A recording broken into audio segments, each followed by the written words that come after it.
kama njia yako ni ndefu kiasi gani, ina makona, ina vita, ina upinzani wa kila aina, Mungu aliyekuita atainyosha hiyo njia na atakuagizia msaada na atakusaidia uweze kufika, kwa sababu usipofika atakayeaibika sio wewe, ni yeye aliyekuita ndiye atakayeaibika. Yeye ndiye mwenye hiyo kesho unayotakiwa kuifikia. Mahali tunapopita hapa fanani, na hizi nguo zinaficha vitu vingi sana. Usione jirani amevunja kabati amependeza, akikueleza mahali anakopita, wewe utaenda kutoa sadaka ya shukrani. Amefika mahali yuko njia panda, alikuwa anaona kesho kubwa mbele yake, lakini kuna mahali amefika yuko njia panda, haoni tena mwanga, haoni tena njia. Amefika mahali kwa nje anacheka, lakini moyo unavuja damu.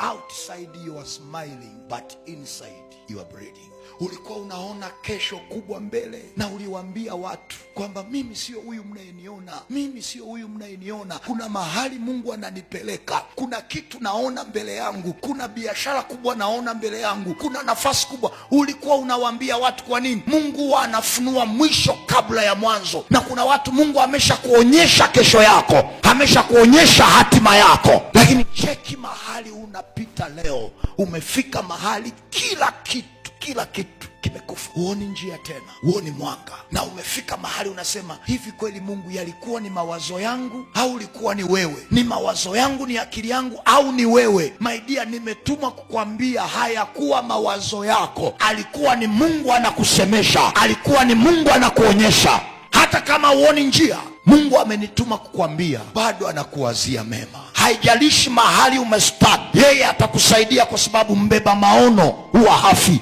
mpaka maono yametimia. Na kabla mwaka huu haujaisha, naona Mungu akikuagizia msaada kwa njia nyingine, kwa jina la Yesu.